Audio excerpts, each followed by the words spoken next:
बिस्मिल्लाहिर्रहमानिर्रहीम। कुछ इंसान के अंदर ऐसी आदत होती है जो अल्लाह ताला को पसंद आती है। जिस तरह नबी करीम सल्लल्लाहु ताला अलैहि वसल्लम ने इरशाद फरमाया, कुछ लोग कब्रों से निकलेंगे और सर को झाड़ते हुए उड़ जाएंगे और सीधे बेहश्त में यानी जन्नत में पहुंच जाएंगे अपने ठिकानों पर।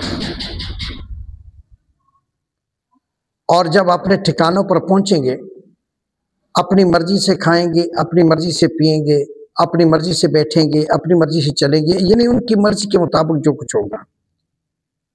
तो फरिश्ते उनसे पूछेंगे कि आपने हिसाब व किताब दिया? तो वो कहेंगे हमें क्या पता हिसाब क्या है।